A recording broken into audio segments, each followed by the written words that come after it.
రంగా ఏమే రంగా వస్తున్నా.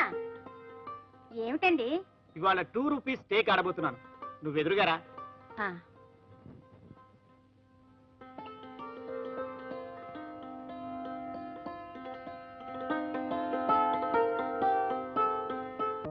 Car scooter కనీసం మోపెడైనా లేదు. నటరాజే సర్వీసింగ్.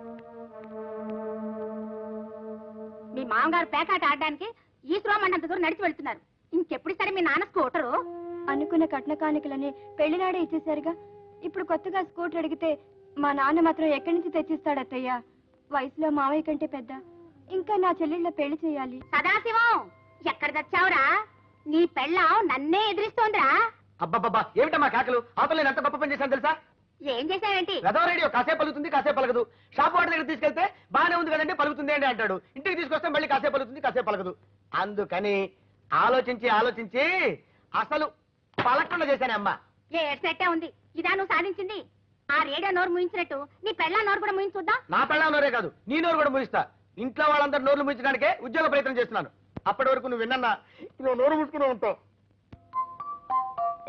స్వీటీ, ఎలాగుంది మంచి చిట్కా? అర్జెంట్ గా వెళ్ళి సన్యాల స్నానం చెయ్యాలనిపిస్తోంది సార్. అయితే కానీ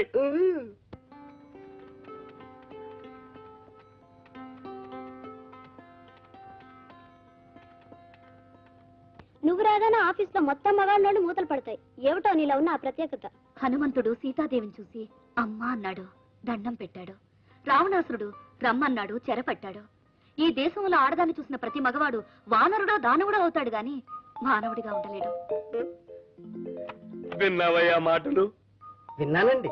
తమరనా అమ్మాయి రావణుడు అంతటి రసికుడని పొగిడిందండి. మన పర్సనాలిటీని చూసి మన హోదా తెలియని పిల్లలే పడిపోతున్నారు. కానీ అది ఇంకా భయపడుతోందండి.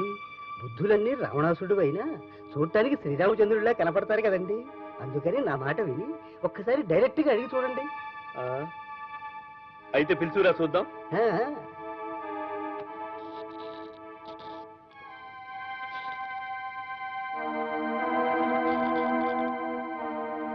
కూర్చో జ్యోతి. ఏమీ లేదు, మీ వారికి ఉద్యోగం దొరికిందేమో అని తెలుసుకుందామని పిలిచాను. లేదు సార్, మీ దృష్టిలో ఏమైనా ఉద్యోగాలుంటే చెప్పండి సార్. కలకాలం దేవుళ్ళ మిమ్మల్ని కొలుచుకుంటాను. ఇలాంటి పనులు నా వల్ల అవుతాయా? ఏదో మేనేజర్గా అంటే ఇంక్రిమెంట్ అయితే ఇప్పించగలను. గాయత్రి దేవన్ ఒక ఉంది, ఆమె తలుచుకుంటే ఎలాంటి వాళ్ళకైనా ఉద్యోగం ఇప్పించగలదు. ఒకసారి మీ ఇద్దరిని కలుపుతాను. ఓకే? Hello hello. హలో అన్నది నిన్ను కాదయ్యా, ఫోన్ వచ్చింది, మాట్లాడుతున్నాను. అలా కూర్చో. హలో, ఎవరు? జోగారావా? ఏమిటి, రామయ్య ఆత్మహత్య చేసుకున్నాడా? Very good news. Very good అయ్యా. ఏమిటి, ఆత్మహత్య కాదు మర్డర్ ఏమని పోలీసులకు అనుమానంగా ఉందా? మరీ మంచిది. మర్డర్ అయితే రామయ్య హంతకుడికి ఒకేసారి ఉరిశిక్ష ఒకే దెబ్బకు 2 పిట్టలు. అవునయ్యా. ఏమిటి, మర్డర్ అయితే రామయ్యకు ₹1,00,000 ఇన్సూరెన్స్ డబ్బు వస్తుందా? Very bad news.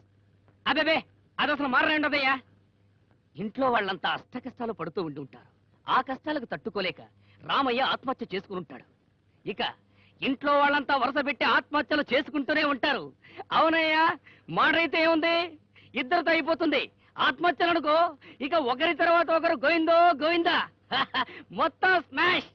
చాలా ఆనందంగా ఉందయ్యా. ఫోన్ పెట్టేస్తున్నా. బాబా, ఓ గొడవ వదిలిపోయింది. నువ్వే నా బుచ్చిబాబు, నీ గురించి మా ఫ్రెండ్ చెప్పాడులే, అందుకే స్పెషల్ డ్రింక్.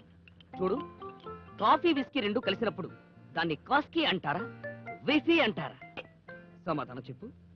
పేర్ల గురించి నేను ఎప్పుడు ఆలోచించాను సార్. దొరికిందల్లా పుచ్చుకోవటమే నా అలవాటు. చూడు, కాఫీలో విస్కీ పోస్తే కాస్కీ, విస్కీలో కాఫీ పోస్తే విసీ. ఈ మాత్రం తెలీదు? ఎందుకయ్యా చదువుతారు? Hello hello. నిన్ను కాదయ్యా, ఫోన్ వచ్చింది, మాట్లాడుతున్నాను. హలో, ఎవరు? సుబ్బారావా? గౌరీ లేచిపోయిందా? నీ కూతురు కదూ? అబ్బాబాబాబా, వెరీ గుడ్ న్యూస్. అయ్యో, ఉదయాన్నే చాలా మంచి న్యూస్ చెప్పావు. ఏమిటి, గౌరీ నీ కూతురు కాదా? పక్కింటి వాళ్ళమ్మాయ? ఆ విషయం ముందే చెప్పి ఏడవచ్చు కదా, గుండెలు వసిపోయేలా నవ్వాను. ఏంటంటావు? పక్కింటి వాళ్ళ అమ్మాయి అయితే మాత్రం ఏమిటంటావా? అవునయ్యా, ఎవరో అయితే నాకెందుకు? ఉదయాన్నే పేపర్లో 1,00,000 ప్రశ్నలు 1,00,000 విషయాలు చదువుతూనే ఉన్నాను. ఈడియట్! ఉదయాన్నే దరిద్ర ఫోను పెట్టేరా, చంపేస్తాను రాస్కెల్. ఈడియట్! Last question. మందు పుచ్చుకుంటూ చీర్స్ అంటారు ఎందుకు? అవును అంటారు. ఎందుకో నాకు తెలుసు సార్. Simple, very simple. ఆ. ఏమయ్యా, బ్రాందీ రమ్ము, విస్కీ జిన్ను, ఆ. బీరు షాంపేను ఆ. ఇవన్నీ తల తల తల మెరిసిపోతూ ఉంటాయి. అవి కళ్ళు చూస్తాయి కదా, ఆ. గుమగుమలాడిపోతూ ఉంటుంది. అది ముక్కు తెలుస్తుంది కదా, అలా అలా అలా అలా ఈ చెవులు మాత్రం ఏం పాపం చేసే మరి? అందుకే అవి కూడా గట్టిగా వినాలని ఇలా దగ్గరికి రా. ఛీ, అంటారు. మందు తాగేవాడికి వెళ్ళి తెలియాలి సార్. తెలియక్కర్లేదు, తెలిస్తే కూడా కొంచెం బెటరే. నువ్వు తాగుతావు కదా, ఆ విషయం నాకు తెలుసు. అందుకనే ముందుగా నీకు నేను చెప్తున్నాను అనమాట. కానీ వన్ కండిషన్, డ్యూటీలో ఉన్నప్పుడు మాత్రం నువ్వు తాగడానికి వెళ్ళలేదు. Okay sir. Okay? Thank you. అయితే ఈ క్షణమే ఇవి తీసుకో. You are selected. ఈ జాబుకి కారు కూడా ఇస్తారా సార్? ఇవి కారు తాళాలు కాదు, స్కూటర్ తాళాలు. స్కూటరా?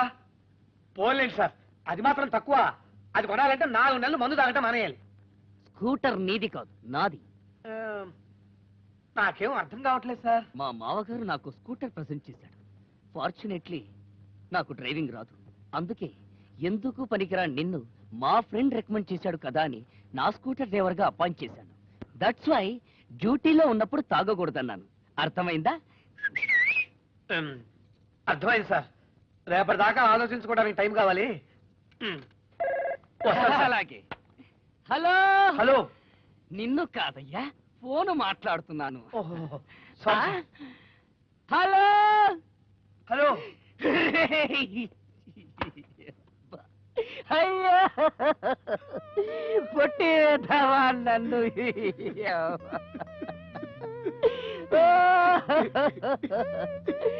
Thank you sir.